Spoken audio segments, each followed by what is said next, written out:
Oh.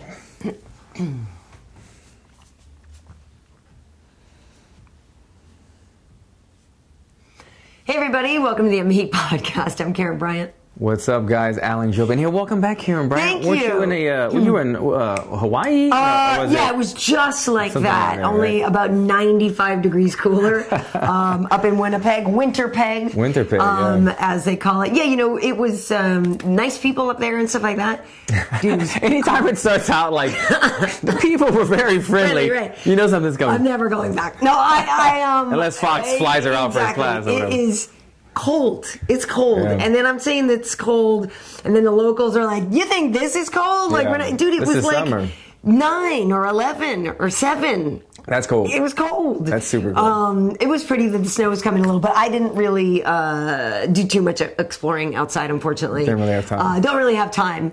But thank you for the hospitality. And the Fort Garry Hotel, by the way, if you're going to go to Winnipeg, stay at the Fort Garry. I got to go swim. Yeah, I got to go swimming on Friday morning. I had an indoor pool in the gym. I got to get some, and so that's a little trippy. You're looking, you're swimming your laps, and you look out and there's snow on the ground and stuff. Interesting. It was fun. It was fun. Hey, but Alan, what do you have going on besides that black eye? Which, by the way, folks, he declined the makeup. I was going to give him some cover up. I declined it because I have my own, obviously, so I declined it. Yeah, the black eye was something I got in jiu-jitsu last Sunday. I didn't start taking care of it. Excuse me. Okay. Until now. Sorry about that, guys. But here's a quick little thing. Even though I still have the black eye, cryo. You do cryo. Take some arnica. It condenses the time so much faster. You should have gone to Winnipeg. Or just go out in the snow. I didn't do it soon enough, so that's why this thing is lasting.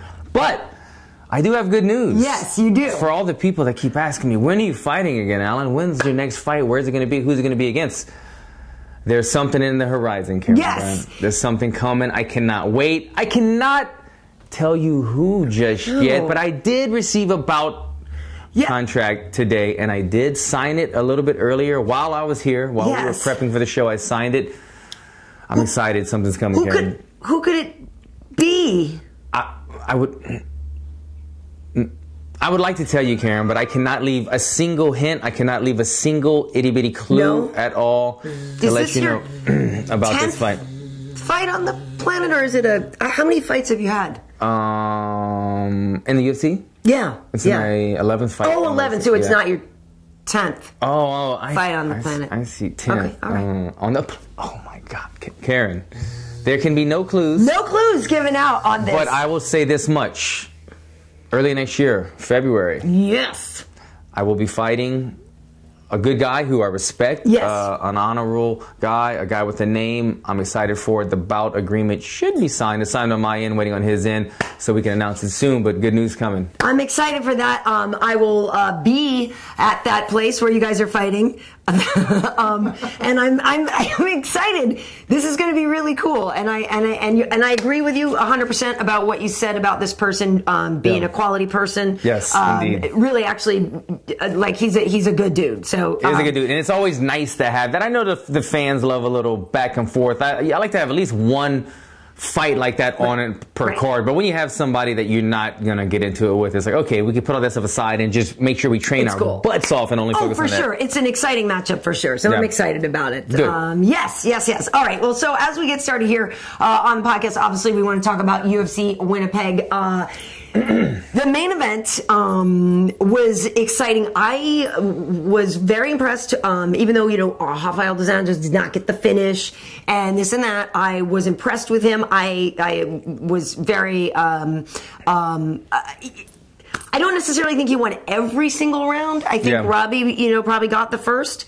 I don't remember what the scorecards were. It was a clean sweep for Rafael. Wow. Yeah, 50-45, which...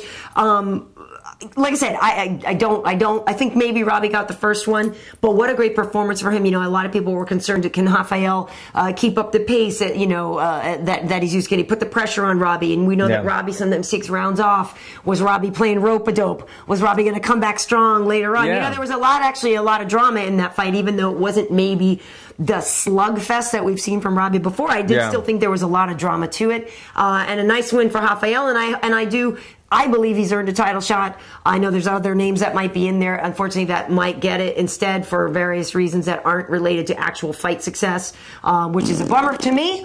But what'd you think? I think I just spit right there. It's okay. I agree. It was a great fight, entertaining fight. Wasn't quite the barn burner. Right. They had its moments. I mean, there was the 23-second combination that RDA put together that was extremely exciting. When that happened, I was thinking, this is the fight of the night. And then there was a lot of times where the fight just kind of slowed down. There was a lot of clinch game against the cage in this fight. And so with that, I want to speak about, you talking about, was Robbie rope-a-doping or whatnot. So it's interesting when you think about it. When Robbie was letting his back be put against the cage and kind of been beat up in the clinch situation, I was thinking the same thing. Okay, Robbie's just kind of saving his gas tank for the later rounds. The later rounds is when Robbie always seems to come alive. That could have been somewhat of his plan. I'm sure he didn't plan on losing 4 rounds and think, I have to come back and knock him out in the 5th round. That would be bad game planning. But I think he wanted to slowly pick up momentum.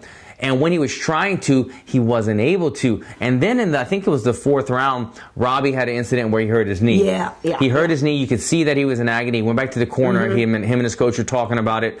He came out and he just was not the same in the 5th round. And then if that was his plan to start, I don't want to say to start slow, but you know Robbie does finish fast. And he also, being in a 5-round fight, you have to conserve energy. So he might just be thinking, let me do some close rounds in the 1 and 2s and 3s and 4 and 5s, pick up the pace. By that time, it was almost too little too late, and the injury prevented him from that. Well, and that was the whole thing, too, because you could tell with the injury, you know, his stance got real wide, and he's trying to look for stability there. And then even, you know, we were talking. Obviously, I was working with Kenny and Tyron, and so then we were asking. We're like, okay, he needs to try to take this guy down. Like, you know, I mean, if you can't stand up, Robbie needed to try to take down Rafael. But since you can't even push off that leg, you know what I mean? You can't get that power to even get to the takedown. And then it was a little bit strange because Rafael, in some moments, took Lawler down. And we're like, dude, you're lighting him, you know, whatever. You're having greater success on the feet. Robbie can wrestle. Why is Rafael taking him down? I thought that was a little bit of a strange decision in some of that. But I did think, obviously, it was a great fight for Dos Anjos. And, you know, for Robbie, I guess maybe we were wondering, and you're obviously a lefty fighter, if that was actually part of the issue. I don't know if it was lefty-lefty crime, if that made things a little bit more difficult for him or what. I don't want to say it wasn't the Robbie that we're used to seeing, but because it kind of was for parts of it, where he did, you know, did his thing.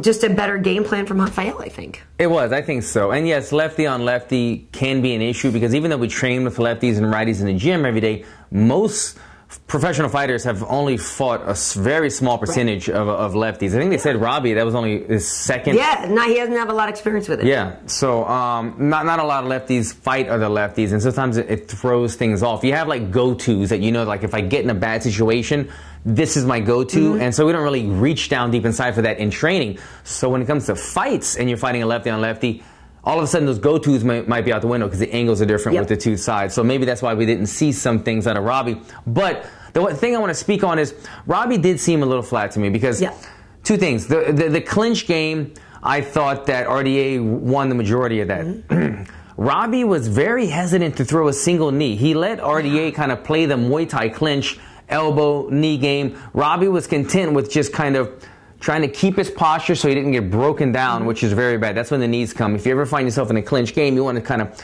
go hip to hip. That way your posture is strong.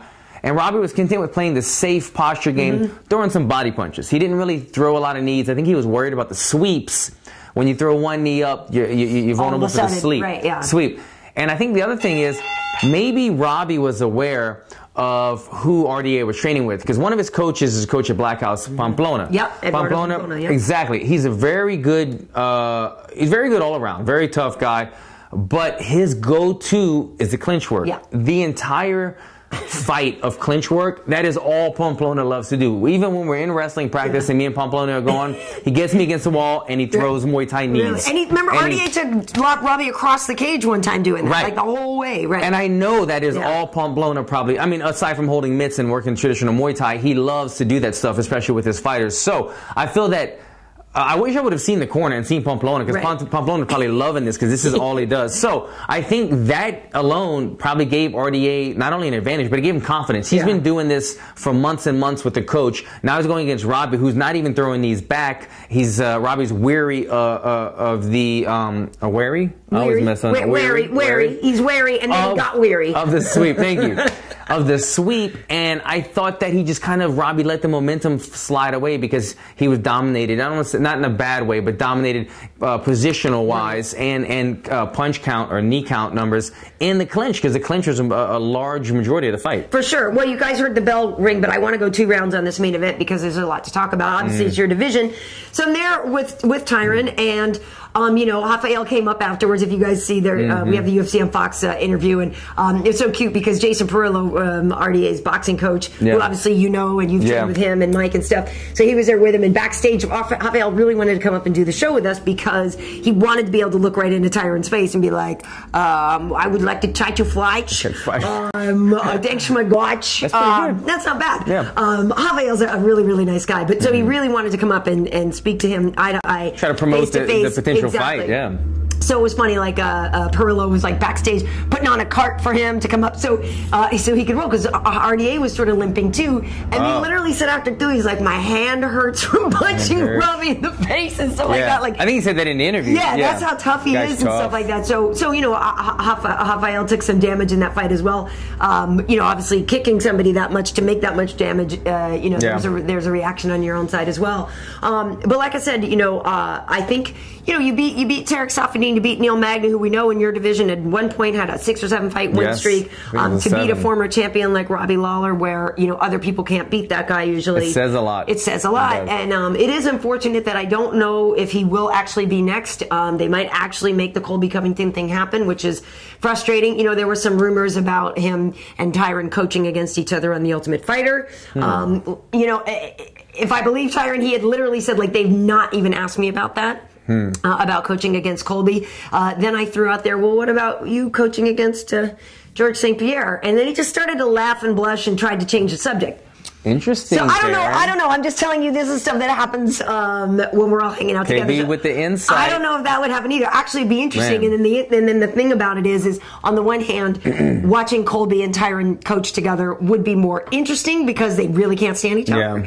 Well, whatever. But so the George thing might be less fireworks. But you know, I know obviously Tyron really wants that fight. He wants the money fight, and a lot of people want these, and a lot of people think that Colby could be the next best quote-unquote money fight, even though the guy I don't think has earned a title shot yet. But I think Rafael has. Or, you know, I personally think you have Colby Covington fight Santiago Ponzinibbio, and we will get to the Ponzinibbio fight in a minute. But I feel like Colby needs more fights to prove it. If he could get past Santiago Ponzinibbio, then I might be a little bit more inclined, or something like that, or Kamaru Usman, some of these guys that maybe the number ranking isn't there. But let's be honest, we know these people have got more wins and are better prepared to test Colby. And also, my whole thing with that is, why does he want to rush himself to a title shot and get embarrassed when he's not ready for that? Like, I mean, come on, Tyron, to me, beats Colby. Tyron beats Rafael. Tyron already beat... Like, I feel like Tyron stays the champ for a while based on who's at the top of the division. That's my opinion. Have at it. Man, how do I follow that? Look, Karyn sticking with her guns on this one, the people she knows. But I agree with a lot of it. I mean, I don't think Colby deserves a title shot yet. I think he's done a tremendous job of winning fights. We all agree that he's a tough fight for anyone. But he's not like... I agree. I don't think he's going to out-wrestle Tyron, and then he doesn't hit harder than Tyron. So he does have opportunities to win, but I think it's a smaller margin, especially against somebody like Tyron. Maybe in the gym, if it is true that Colby got the better of Tyron, and both of them have opposite stories, so we don't know.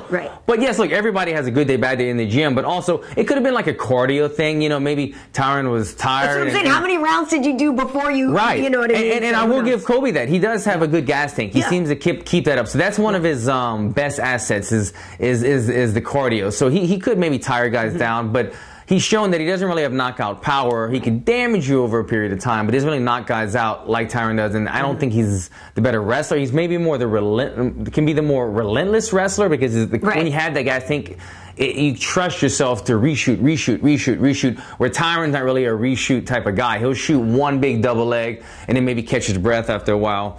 But I think I would like to see Colby at least have one more tough matchup, and like I want to see him put somebody away or something devastating. That's exactly what I was going to say. Not just kind of wrestle out somebody in ground and pound. Exactly, because that's what I was going to say is when Tyron does get somebody to the ground, I feel like he does a little more damage to them there. I feel like Colby gets people to the ground sometimes, and then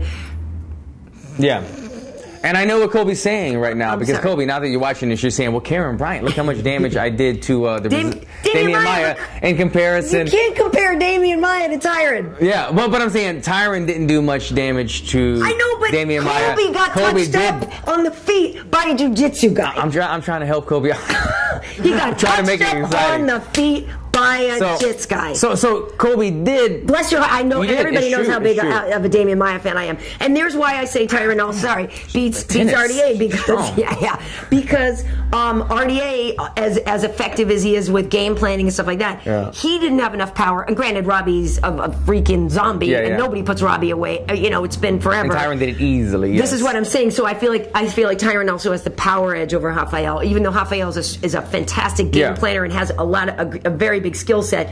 When it comes down to power, I still think Tyron smokes a lot of these guys. And also, if you look at the build, the structure, RDA, even though he went up in weight, he's still built like a tank, man. He's like what, 5'9", 5'10", and he's super wide. He's a solid guy. So he's not able to just ground guys as easily like he was doing at 55 against Pettis and guys like that. But he still was able to maybe not take him down, but play the clinch game and keep guys pressed against the cage at welterweight. So he's not taking guys down, ground and pounding, but he's still applying the forward pressure, putting their backs on the cage. Now you put him against Tyron Woodley, who's another guy who's built like a tank, like a fire agent. Is he going to be able to back up the bigger Tyron Woodley, who's built similar to him? He won't have the lower advantage being the shorter guy. I don't know. I think the one disadvantage that Tyron has, he doesn't like this, but it's just a fact that we've seen in fights is he does get tired at certain points. I don't know if he takes rounds off, but when he throws heavy shots, he needs to recover. Where guys like RDA, guys like Colby Covington can keep a more consistent pace, and that's the route that both of those guys, whoever gets the fight against Tyron, would need to take in order to capitalize against Tyron Woodley. For sure, because RDA can put together a lot of volume. Yeah, you saw that 25-second combo. He was hitting liver, head, body. It was beautiful. It was beautiful. No, I mean, listen, I'm happy for Rafael, and I hope he gets it. Obviously, we know the fight game; anything can happen. But I think Tyron would stay champ still in that situation. I think so too. That's my opinion. That's my opinion. Well, in the co-main event, I gotta be honest with you, this one upset me a little bit. Not only because I like Ricardo a lot, he's a really, really good dude, and I really have zero against Josh Emmett as personally. I know it was a shorter notice fight for him. He had about 3.5 weeks, almost a month to get ready for it, but he did come in 2.5 pounds heavy. We know he used to fight at 55. He's coming down to 45. Comes in 2.5 pounds heavy and gets such a knockout win like that. It's hard because, Ricardo didn't have to take the fight. Almost didn't take the fight. Yeah. And 2.5 pounds heavy is also 2.5 pounds over the 1 pound catch weight. So you're really like 3.5 pounds. Exactly. Yeah. So here's the thing, obviously Ricardo was supposed to fight Aldo. Aldo got taken away to fight Max, so he's already got that come down from having that rematch. Then they give him Josh Emmett, who was unranked, and Ricardo was number 3. Now Ricardo has everything to lose. Josh has nothing to lose. Then on top of it, to then lose to a guy where you accepted a fight because the guy was overweight, you didn't have to say yes. Granted, Ricardo got 30% of his money. 30. And I think a little more from the UFC as well. The bad thing is, look, if he was fighting Aldo and Aldo misses weight, you get 30% of Aldo's purse. You buying your girl some boots. But you get 30% of Emmett. Emmett's a new fighter. He probably got like not so much. $2,000 or something. That's why he almost didn't do it unless there was more money. So anyway, I saw Ricardo at the airport. He had a really great perspective on this whole thing, and he took it like a champ, took it like a pro, and he'll be back. It's just, I honestly, the fight is what it is. I just got real scared with how long Ricardo is down, and that really scared me and really freaked me out. Anytime you have that two guys, I don't know if this was necessarily the case, it was a kick or something, but anytime you have the guys throwing the type of right hand and they're both kind of going in the direction of the hook, if somebody lands, it's always a crushing hook because you're going into the punch. I always think of this wasn't the exact example, but I always think of Dan Hardy getting knocked out by Carlos Condon. They both do that hook simultaneously. One connected, Dan went to sleep. I think this was off of a kick. He timed it, came with that looping left hook, and just caught Ricardo right on the chin. Ricardo just ate it right on the chin and just went to sleep. But, like he said, it's tough because Ricardo was going to have a big fight. Now he's fighting a lesser-known guy who's equally as tough. Emmett, I think Emmett's undefeated still. He was 12-1 going into the fight. 0-1. So he did have one loss early in his career. But the dude is very good. Very tough. He fought one of my buddies, Christos Siagos, who was in the UFC for a while. When Christos got out of the UFC, this was the first fight he took. It was in like Northern California, Stomach's growling. And Christos lost a very tough fight of the night against Emmett. Emmett got signed right after that and has been on a tear since then, so I've had my eye on him. But it's tough because Ricardo was going to have this super fight against Aldo. He gets out. Now he's fighting a lesser-known guy who's equally as tough. The guy doesn't make weight. And listen, you have to think about this, guys. I was talking to my coach, Kenny, about this earlier, which we're going to have something that probably transition right after this. But we don't know. What if Ricardo Lamas and Emmett were both 3 pounds away from making weight, and they were both in that red zone of like, man, I don't know if I could do it. I'm about to pass out. I'm about to collapse. If I cut that 3 more pounds, I might jeopardize how I'm going to react come fight night.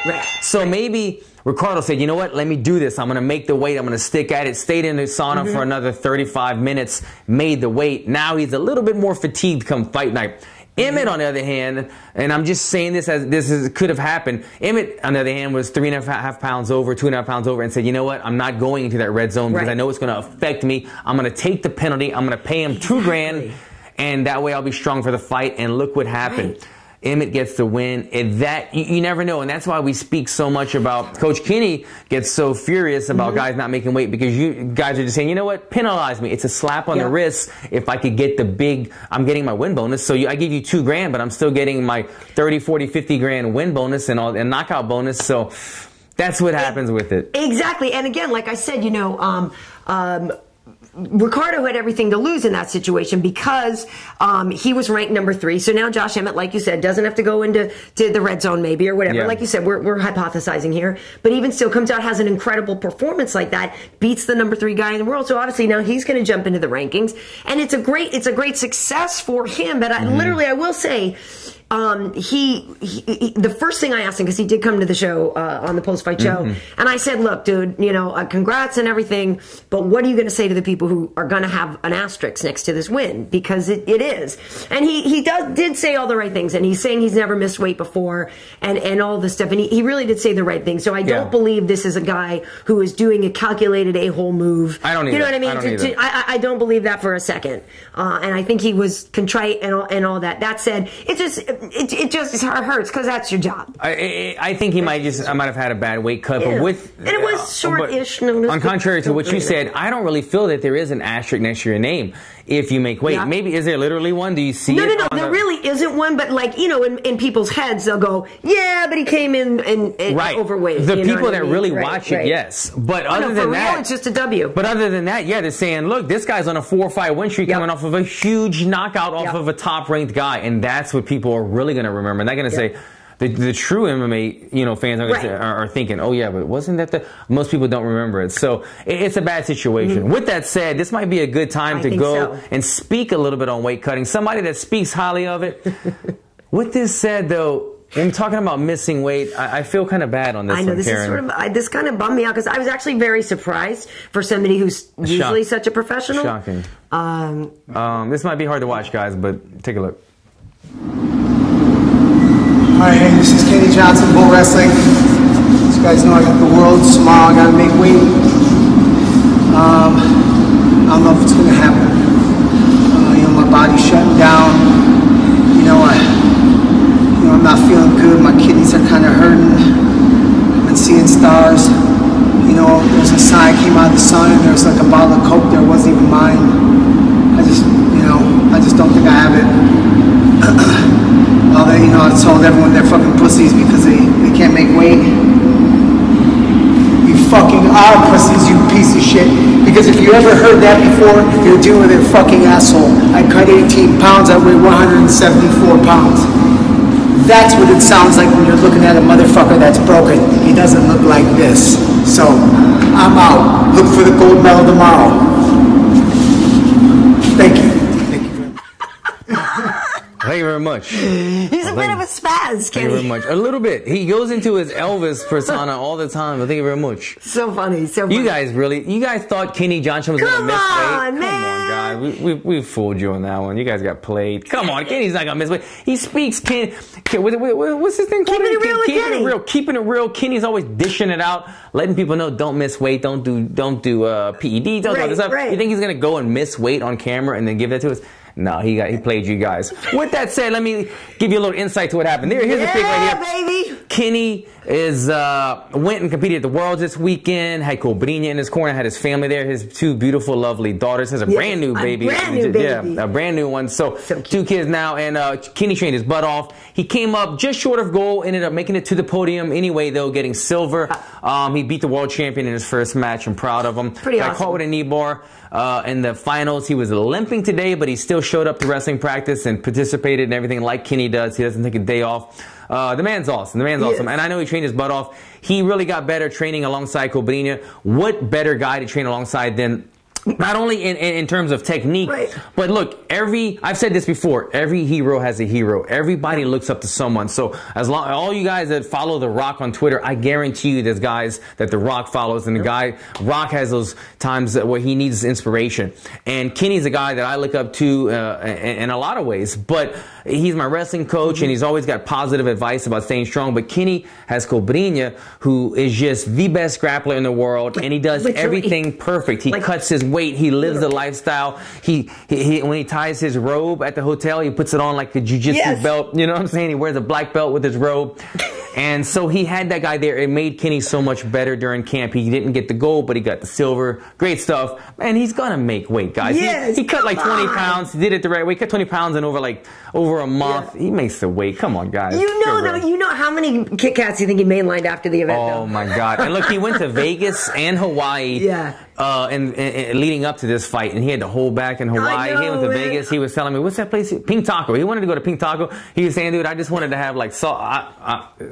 He said he wanted to have salsa dripping down his face. You know what I'm talking about? Hot sauce. Don't get nasty, guys. Don't get all crazy. But yeah, he had to hold back. He was eating salads while his wife was eating tacos and crap. So anyway, at least he got to watch her eat tacos. Great. I hear you guys like that almost as much as you know what I mean? having them yourselves. This is a whole nother show. Follow me on, or follow her on Instagram after. She might put a link up or something after. So bad. But yeah, congratulations to our boy Kenny. We are excited for you. And like you said, yeah, we know Kenny's always going to deliver. So good stuff there. So now, moving on down our card, we will get back to our rounds here. We have to talk about Santiago Ponzinibbio versus Mike Perry. It's funny because obviously we know, and it was literally a year ago today, that Allen defeated Mike Perry and gave him his first loss. On Big Fox, which is crazy, man. Fox, yeah. And it's funny because, when you guys were fighting, there were some things that Mike had said that we didn't really appreciate. And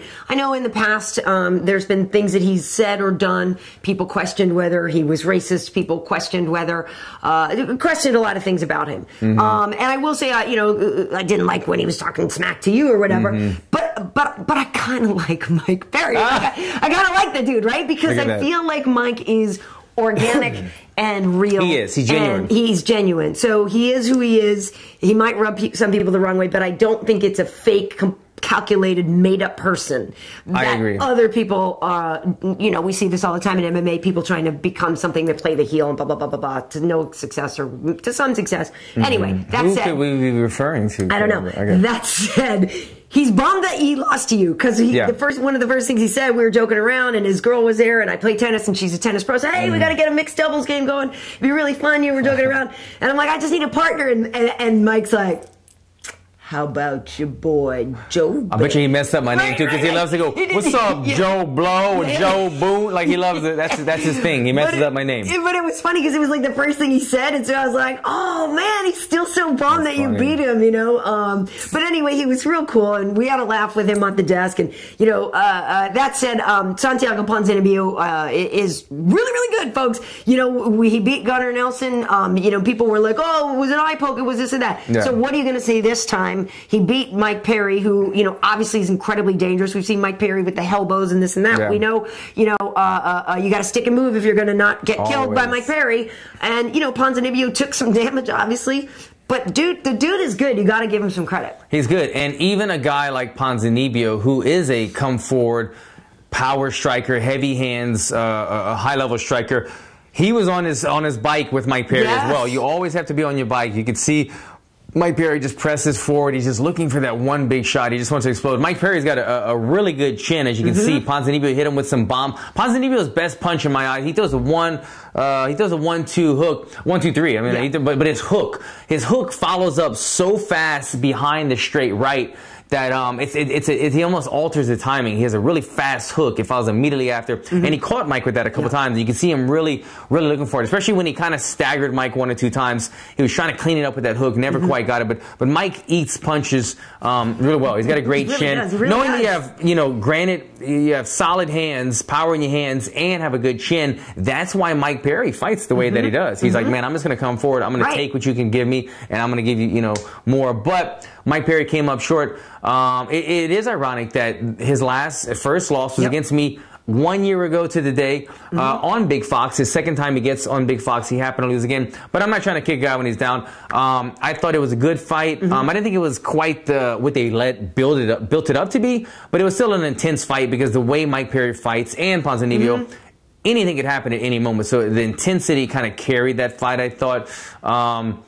Mike Perry, I'm starting to grow. I'm starting to kind of like him a little bit. I don't know. Because I realize it's genuine. It is genuine. It is genuine. And the thing is funny because when Mike was at the desk with us on the weigh-in show, I said, hey, Mike, you know, not for nothing, but, you know, you're such a stand-up guy and you got this, you got that. I'm like, we ever going to see you take anybody down?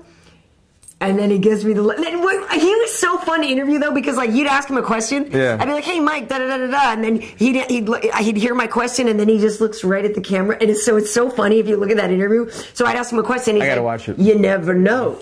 You know, I'm a mixed martial art. Like he's like in WWE mode right there. I'm totally not trying to be offensive in my imitation of him. But I think so. It was pretty funny. He's like, you never know. I'm a mixed martial artist. I'm well-rounded.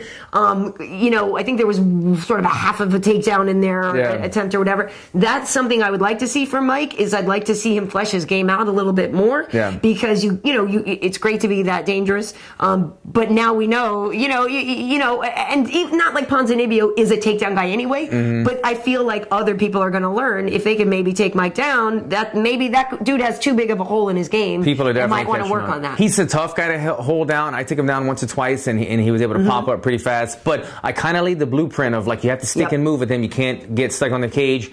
Ponzinibbio did a great job of kind of following that game plan. Added some other parts to it. But yeah. If Mike Perry is going to continue to evolve, which he is, I'm sure. For sure. He's going to need to add some more elements other than just 100% knockout ratio because other guys aren't going to give you the opportunity to land those heavy shots. And that said, Ponzinibbio is doing really well. And like I said a little earlier, I would like to see, somebody like Colby fight a Ponzinibbio before Colby got a title shot. I feel like I'd like to just see him really, I don't necessarily think it would end well for Colby if he was getting touched up by Damian, and Santiago is a much better striker. But obviously Colby would have the advantage on the ground there, and so obviously he'd be smart to take him down.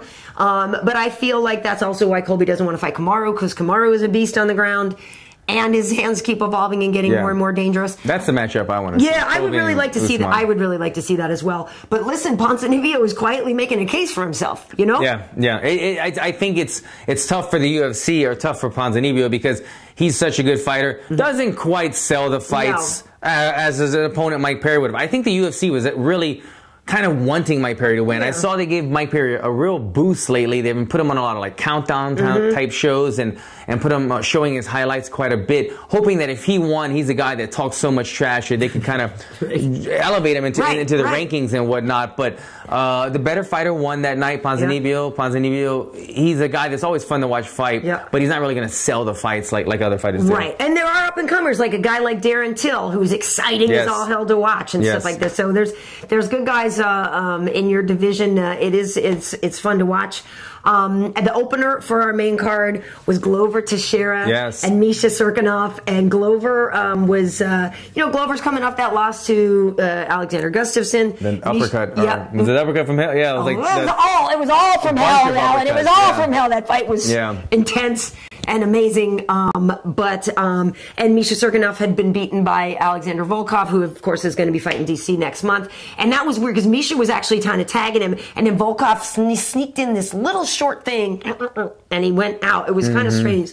But anyway, it was kind of old school, new school fight. Glover is older. He's 38. He's like the oldest guy in the card the other day. But you can't count that dude out because he's tough as tough as nails is not even like hard enough thing. We joke. I was like, his smile can like melt the frozen tundra. Yeah. But you don't want to get in there and like beast with him because Glover is tough as hell. Not at all. But he's got that teddy bear kind of quality to him, where the guy is not afraid to smile and kind of let his guard down. Who was it? DC was even talking about it during the broadcast that he's like the nicest guy you will ever meet, even if he is a potential opponent in the future. He's such a nice guy, and you can't pass that up. Do you like that as an opponent though? Because as soon as he finished, so Glover goes over, it starts John at DC. DC obviously, like we know, UFC 220 has Volkov coming up, but Glover had the title shot against John Jones. It didn't go his way. John did that sneaky little thing. Remember with the arm, dude, that over, and then that was brutal. So Glover, didn't have success against John. But at least with DC and Glover are definitely like age the same, and like for that respect. But they're not. Wait, they're the same age, or they have aged the same? No, they're about the same age. Who is aged better? I don't know. That's a good question. That's a good question. Ask you fans, who's aged better? Who looks younger, Glover or DC? DC or Glover? I might have to say DC.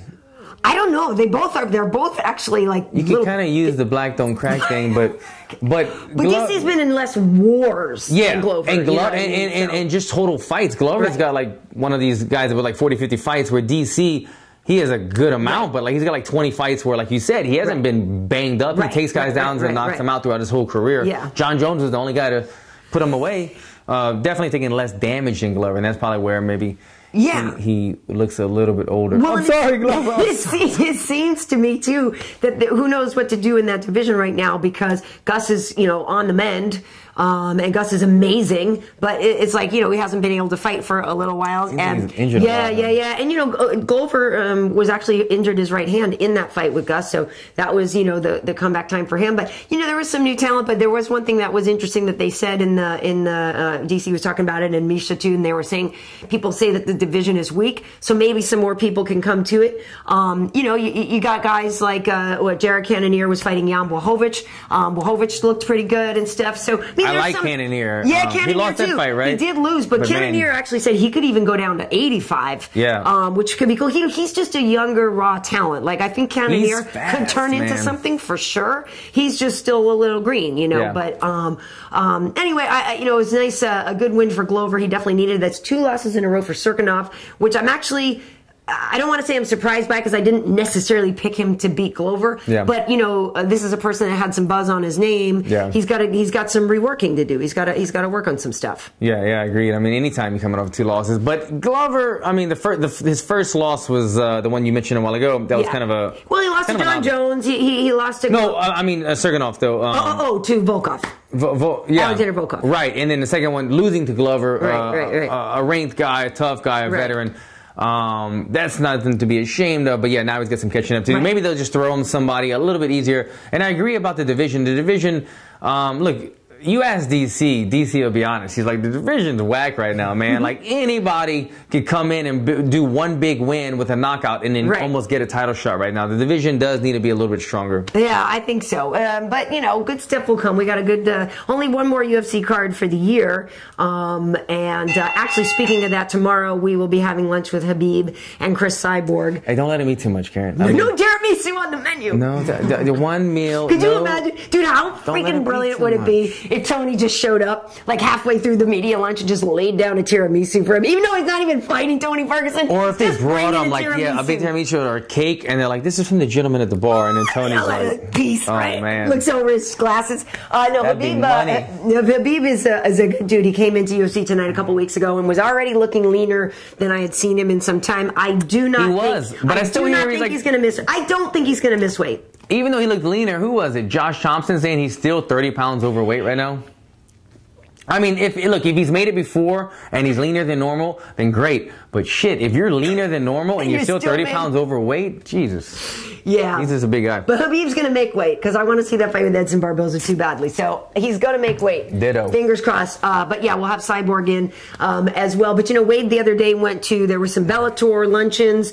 Yes. And so he was able to catch up with Royce Gracie. Never heard of him. He was able to catch up with Conry Gracie, his son. He was able to catch up with a guy named Chael Sonnen. This guy looks like a quiet Sonnen, his brother from another mother. You know, a lot of people used to Machida and those guys, they used to all call Wade Chael. Oh, yeah? Because they look kind of similar. So that's his brother from another mother. Was Chael wearing a hoodie shirt, t-shirt? What was he wearing? Look at Chael looking a little... Oh, he's a gangster. Look a little... It's almost like youthful for Chael right there. The hoodie / t-shirt. And one more time... He got busted a little bit in the comments about this. Oh, did he? About the comments? Oh, yeah? But, that's kind of a young look for you, Chael. Congratulations to Chael and Britt. They just had another baby recently. Nice, so congrats there. And I will say it's an interesting interview with Royce and Conry. Yeah. This is his pro debut. Right. He only has one amateur fight. Right. This is Royce Gracie's son making his pro debut at Bellator. Yeah. Wow, interesting. Yeah. And look, one amateur fight. Look at him, handsome guy. You shave his head, I see Royce Gracie. Yeah, look at it, back and forth. It's like the same. Look, we just did like a mesh or whatever. So great. Right there. That smile, the nose, the smile, everything. Yeah. So that's later in January. And so Quentin was there as well. Rampage, of course. This whole thing happened when I was at UFC tonight, so I couldn't go over to this. Otherwise, I would have certainly been there. But I promise you, people, we've been talking with Quentin. We're going to go down, go see him in the gym, and I guarantee you we will have an awesome, fun interview with Rampage before that Bellator Grand Prix starts, because it's been too long since we've hung out with Quentin. I can't wait to see some training footage of Rampage. I feel like over the years it has evolved, and I love you, Quentin, but it's evolved to this. It's like a guy going, 1, 2, elbow, and then Quentin looks at the camera and he's like, ah, like I'm training my ass off. It's like, I don't know, man. It's just funny. Rampage. That dude is awesome. So we're hoping too, we might bring the dogs down, because he's got a little dog that looks a lot like our pup Harmony. It's just like his daughter's. Because I've seen his like pit bulls and stuff. No. He's got this little fluff ball that's hilarious that like sits on his shoulder. It's hilarious. That's his real dog. Like the pit bull is the Rampage image reasons. Right. He goes home. He's got little Fluffy in bed with him. Totally, that's the true Quentin. If you look at his Instagram and stuff, there's some funny stuff with the little fluffy puppy. But yeah, we'll definitely go down and film with Quentin, because it's just been way too long. So we need to do that for sure. You know, obviously this is nothing that you can ever transition to easily, Alan. But Robert Follis, coach, passed away this weekend. Yeah. And, you know, I personally didn't know him. You know, I know the woman he's been dating, and but really hadn't spent time with Robert. I know he was a founding member of Team Quest and Extreme Couture. Randy Couture wrote just something really beautiful on his social media about Robert and what he has meant. You know, and it's crazy. You know, when Megan and I were hanging out before the show, we were just talking. Joseph is back to training, Benavidez. So we were talking about, like, we literally, and it's kind of weird because I'm like getting goosebumpy, like we were literally just talking about Robert and talking about how excited Joe was to go back and train, and like how happy he is, and all the things. You like literally had this conversation about him, and then you know, found out on Saturday. Well, she actually found out Saturday night. I didn't know until Sunday morning. But just a real tragedy, and it is looking like it may have been suicide, which is just heartbreaking. And I know, you know, we talk about this, mental health is such a please don't ever be ashamed or afraid to ask for help. I mean, you know, it's tragic to think that you have somebody in your midst that's going through something that bad. And I know all the people around him now are thinking, how could you have helped? That's what everybody thinks. Sad. It's sad to hear. I didn't know Robert personally, brushed shoulders on different occasions at the fights, and he always seemed like a good dude. And then just seeing the response from other fighters and the people that worked with him, that he was an inspiration to a lot of people. Everybody said, like, fighting aside, this guy really truly inspired me. I saw numerous people saying that. So it seemed like he was a great guy, and it's a sad day to hear that he passed, and then on those terms, sad to hear. Absolutely, but for sure, he will live on in his fighter. So that's something, you know, obviously a positive thing that people can take away from their experience with him. But Alan, I guess so. You're leaving tonight for good old Louisiana. Yeah. So I saw Dustin Poirier up in Vancouver, Winnipeg. I'm sorry. Vancouver was so beautiful. And I was there in August, same, right? and it was beautiful. And then I went to Winnipeg, which was cool but cold. Winnipeg. Dustin was there, and we're gonna do a little. So he did a Q&A and stuff. So yeah, you guys think you'll be able to get some training in? Yeah, I hit him up. I hit up Dustin the other day. He's we're from Lafayette. He's got like his own gym or something. I think it's called Diamond Training Center. Okay. I'm curious to see where it's at or whatever. But he trains with a lot of the Gladiator Academy guys over there as well that are in Bellator and other organizations. So hit him up. We're gonna get some training in. I look forward to it. Last time I trained with Dustin was probably 10 years ago when we were both just up and coming, and then we both kind of went at our separate routes, and here we are again. So I look forward to it. It'll be fun doing some training and a bunch of probably a lot of eating and very southern stuff while I'm back. But not too much. What is it? Not boudin, right? Boudin. What is that? Boudin. You know boudin? It's pig intestines with rice and meat stuffed inside. Doesn't it Is sound that really elegant? what it is? It's like the caviar of the South, Karyn Bryant. It is. Good. It's pig intestines. And it's what we eat. You know, you wake up early in the morning, you drink some coffee, eat some boudin. You eat it for breakfast? Breakfast with a little honey on it, maybe. It's you eat boudin pretty much all the time.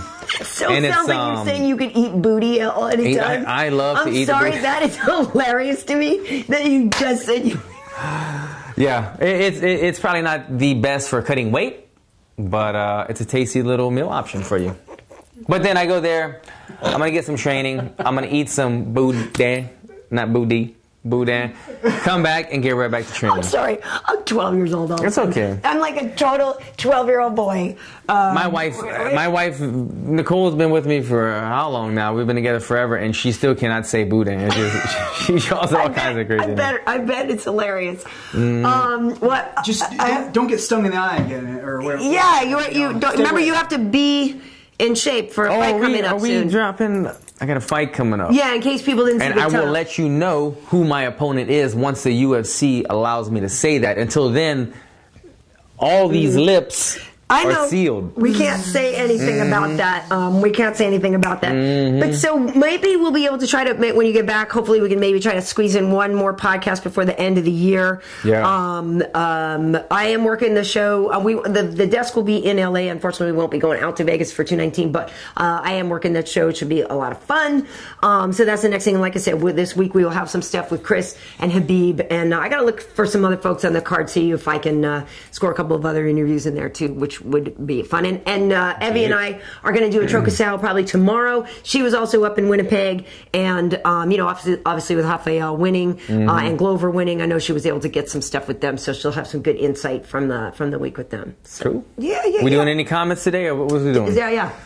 We have some polite comments. Yes. Guys, or no?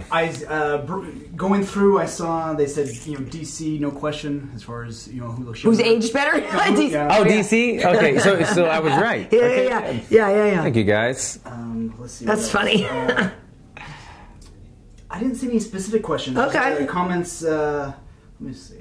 Yeah. And by the way, if you guys have noticed on the page, we're starting to do some polls every now and then. So we're working on some things. We're going to start doing more polls on the page, Alan, and then we'll do some like giveaways or things to people who participate in the polls and stuff like that. So I would just encourage people to subscribe to the channel so they don't miss things, and we'll put some news things about that. Giveaways. We actually have some cool things that we could give away. Tell them what they've won, Karyn. Exactly. So you've won a date with Ellen Jouban. We will look at the polls, and like, let's say we have pick the winner, and let's say maybe we would do something out of the people who correctly chose and left a comment or something like that. We would draw a name, something like that. We're working on the details. Getting you guys involved. Exactly. Cool. So it'll be fun. Yep. I guess we're for Bisping, someone's saying, do you think we'll possibly see Romero versus Bisping for the last fight? Hell no. Short answer, no. Bisping is trying to ride off into the sunset on this one. He's looking for a good matchup. A good matchup, for sure. And Joe Romero is not a good matchup for anyone. By the way, speaking of Yoel and speaking of the middleweights, I think Gastelum should have gotten the title shot over Luke Rockhold. Ooh. That's my hot take. Ooh. Yeah, who was, were they going back? Yeah, because Luke beat David Branch. Listen, yes, Luke is a former champion. Luke beat David Branch. That fight was not as exciting, but then I know you could say that the people that Kelvin has beaten, while they're bigger names, you could say maybe they were on the downside of the hill. I don't know. I'm just saying I feel like Kelvin has been more active, and even though he lost to Weidman, he did drop him on his butt and stuff. Like, I feel like I would have preferred Kelvin Gastelum getting the shot, but I think that had a lot to do with it, to be honest. I think Kevin Gastelum is a guy that maybe was very deserving of it, but it's funny because Luke was a guy that was kind of always against the UFC. You know, they're not doing this, they're not doing that. And he stayed inactive for a while. And he was very outspoken against the UFC, and I felt like the UFC was kind of throwing some shade at him because of that. Now he's coming back, he gets some good wins, and the UFC is kind of in need of more stars at the moment, and so I think they think, well, let's get Luke Rockhold. He's also got a big, like a modeling campaign coming out at the end of the year or sometime soon. He's a guy that sells more tickets than a Kevin Gastelum probably, so they probably think, let's get this guy in position for the title because we need more stars with the Rondas and the what's that guy's name? That Irish guy, little guy, Connie. No, I get it, and this is nothing. Jr. This is nothing personal against Luke. I'm just saying, Kelvin's been more active and that kind of thing. So. Agreed. And you guys just answered longtime listener Joseph Boza's question. Hey, Joe Boza. He was saying David Branch exposed Rockhold's. You know, should he really be getting the title? Yeah, he doesn't have. Rockhold shows that he could use a little more head movement and defensive things going on, but he's still a tough guy. You know, he's a tough guy to. I just think it would be a fun fight to watch Kelvin and Robert, two high, like active, like fast dudes out there. That'd be a fun fight. Yeah, agreed. Longtime listener and supporter Dr. Mario Pepper. Hey, Dr. Pepper. Wishing all of us a very happy holiday. Yes, happy holidays. You too, Thank you. You as well. Let's see. Hey, did you see Star Wars yet? I didn't. I stopped watching. I grew up with Star Wars, but then like the last 5-10 years, I got off of it. But yeah, it was a good. You might need to saunter out of here now with that comment. You're a hardcore one. No, I haven't seen it yet. This is what I know about Star Wars. Colby Covington apparently. How the hell does Colby Covington's name come in? He does things like this I know what you're to up his percentages, but apparently he what's the word I'm looking for? He spoiled it. He spoiled it. That guy was an asshole. Oh God! Just to be a dickhead, and the Star Wars. Sorry guys, but Star Wars nerds came to it, and you get to the leading Star Wars nerd fighter was. A friend of ours named Smiling Sam Alvey. So Sam Alvey and Colby Covington are like going at it on Twitter. Come on. Colby Covington is like just trying to be, like a dickhead or whatever, whatever he always trying to do. So funny. And Sam Alvey's like tweeting back and almost like Star Wars references. Because the Force is with Sam, like for sure. It was so goofy, but that's all I know about Star Wars. Nerd alert. No, I haven't seen it yet. I want to see it, and I know he spoiled it. But listen, you want to speak of Colby. The funny thing is Wade the other day when he was talking to Chael, there's some theories that everything that Colby says is scripted by Chael. So Wade actually, the Godfather himself. Exactly, the American Gangster. So Wade actually put it to him. So you guys would it's worth looking at the video to see Chael's response. Yeah. And you guys look at Chael's face and tell us if you believe him when he says he's not involved. Because I don't believe him for a second. I think all of that is scripted by Chael and company. But Chael and Colby have no history together, do they? They're not both from Oregon? Oh, shit. I might have to check out the video myself. I don't know. There you go. I'm not mad at it. I'm just saying... all that stuff is like spoiling Star Wars is straight out of Chael's book. Was it the same college or just? Okay, you're like they're not both American white guys. All white guys. Everybody in Oregon's white, dude. Right. But anyway, but like that's like straight out of Chael's playbook. Yeah. Do you know what I mean? So I thought it was sort of funny actually. Straight out of Oregon. Whatever. Stay off the internet. I mean, listen, I'm a big Star Wars fan. I haven't seen it yet. I don't really care if I know what happens or doesn't. I wasn't going to be sitting there like, oh my God, what? Like, I'm excited to still go see it. I haven't seen it yet. I might go see it. My wife didn't grow up with it, so it's like it's tough to like get her on the bandwagon when I stopped watching it for a while. Maybe we'll go see it. No, we're gonna watch it. And actually, Munchkin Mini-Me, I asked her this morning if she wanted to see it because otherwise, Wade and I would just go see a matinee. And but she said she wants to see it. So yeah, a little family time. So one last thing. a couple predictions of who Allen's fighting. You guys might just see. Oh, did you guys make some guesses? If you're gonna do them real quick because we're about to go. We gotta go. Mike Perry rematch. Was a guess? I'll just give you the obvious note. It could come in the future, but to be honest, like. Nah. Mike Perry's a guy that it did nothing for me. When I beat him, I didn't elevate in the ring. Right. I didn't go anywhere. I was ranked like 17 at the time. Beat Mike Perry, 3-fight win streak. I stayed 17 or whatever. So I don't think I would go through that again. 8 months of us talking trash and all the. You don't need to. I'm happy with him. He can go and have a flourishing career somewhere else. So not him. Deep division anyway. There's a lot of other people. So many guys. Biggest division. A fan guessing Dustin Poirier. Dustin Poirier is a 55er, and he's from Lafayette, Louisiana. Are you out of your mind? That'd be too pretty of a fight, too. Let's be honest. Why do they would put too pretty in terms of like pretty looking guys? Well, I'm just saying the girls. It'd be the one for the this one's for the ladies. That's how they would sell it. Oh, so Dustin Poirier has a little. But you guys, I was gonna say, it couldn't be a dude. Okay, I'll give you that. I'll give him that. But I'm saying it couldn't be a pretty fight because Dustin Poirier is a contender for the most brutal. Yeah, what is him and Eddie battling for? Yeah, the most violent man. The most violent man in UFC. So it couldn't be a pretty fight. That'd be fun. No. We've got Usman. Usman, no. I mean, it just doesn't make sense, to be honest. I would fight him, but he's a guy that... he's looking for a top 5 guy. Exactly. He's trying to get a big name, that way he can fight for the title.